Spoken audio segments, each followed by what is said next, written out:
बिस्मिल्लाहिर्रहमानिर्रहीम। अस्सलाम वालेकुम। कैसे हैं आप सब? अल्लाह ताला आप सबको अपने हिफ्ज़ अमान में रखे। आज हम बना रहे हैं एक ऐसा डिश शानदार जिससे इंशाअल्लाह ज़िद्दी से ज़िद्दी कब्ज़, गैस और खट्टी डकारों का जो मसला है इंशाअल्लाह दिनों नहीं घंटों में दूर हो जाएगा। ना सिर्फ ये कब्ज़ बल्कि नज़ला, ज़ुकाम, खांसी और बुखार के लिए भी बहुत ज़बरदस्त डिश शानदार है और ये बच्चों और बड़ों दोनों के लिए बहुत ज़्यादा फ़ायदेमंद है।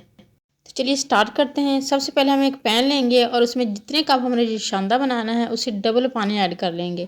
हमने 2 कप दिशांदा बनाना है तो हम इसमें 4 कप पानी ऐड करेंगे।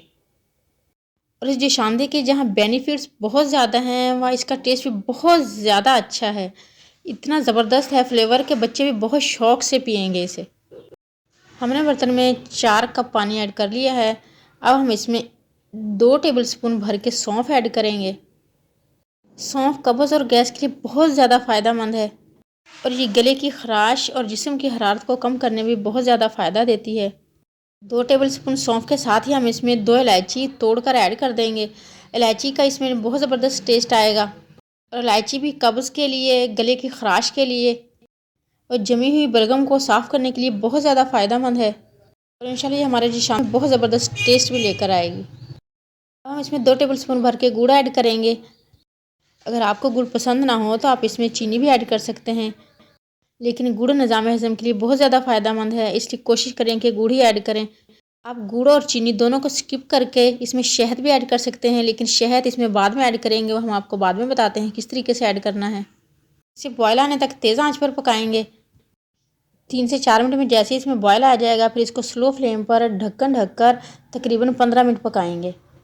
15 मिनट के बाद देखें पानी तकरीबन 1 से 1.5 कप कम हो चुका है।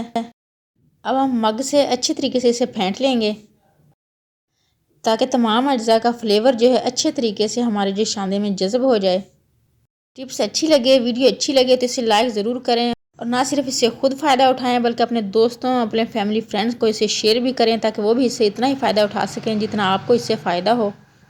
अगर आपके तवज्जुह से, आपके शेयर करने से किसी दूसरे का भला हो जाता है तो इंशाअल्लाह दुआएं आपको ज़रूर मिलेंगी। 5 मिनट तक इसे अच्छे तरीके से फेंटते जाएं यहाँ तक कि पानी जो है 2 कप रह जाए। हमें तकरीबन 5 मिनट हो चुके हैं इसको फेंटते हुए और माशाल्लाह दिशांदा हमारा रेडी है। अब हम इसे सर्व करते हैं। इसमें शुगर जो है अपने टेस्ट के हिसाब से कम या ज़्यादा भी कर सकते हैं। हमने चूँकि इसमें शहद ऐड करना है इसलिए हमने 2 टेबल स्पून इसमें गुड़ ऐड किया था। दिशांदे को हमने छान कर कप में निकाल लिया है। अब हम इसमें शहद ऐड करेंगे। अगर आपने गुड़ और चीनी को स्किप करके शहद ऐड करना है तो इस टाइम पे आपने इसमें शहद ऐड करना है, क्योंकि शहद को दिशांदे में डालकर पकाना नहीं है। शहद आप अपने टेस्ट के हिसाब से कम या ज़्यादा कर सकते हैं। शहद ऐड करने के बाद अच्छे तरीके से मिक्स कर लें और इसे गरम गरम ही सर्व करें। इंशाल्लाह इसका टेस्ट चाय और कॉफ़ी से ज़्यादा बेटर होगा और फ़ायदे में तो उनसे कई गुना बेहतर है। इसे अगर आप 3 से 4 दिन मुसलसल पिएंगे तो इंशाल्लाह पुरानी से पुरानी कब्ज़ जो है बिल्कुल ऐसे ख़त्म हो जाएगी जैसे वो कभी थी ही नहीं। अब टेस्ट के साथ साथ फ़ायदा भी पाएँ। पुराने से पुरानी कब्ज़, खट्टी डकारों और गैस को जड़ से भगाएं। हकीमी दिशांदा आप घर पे बनाएं और हमें दुआओं में याद ज़रूर रखें। रेसिपी अच्छी लगे तो इसे लाइक और शेयर ज़रूर करें और चैनल पर न्यू हैं तो काइंडली इसे सब्सक्राइब भी कर लें। ऑल बेल नोटिफिकेशन ज़रूर प्रेस करें ताकि कोई भी वीडियो आपसे मिस ना हो। सबको दुआओं में याद रखें, सबकी दुआ में शामिल रहें, अपना ढेर सारा ख्याल रखें। नेक्स्ट ऐसी ही किसी ज़बरदस्त सी रेसिपी तक के लिए अल्लाह हाफिज़।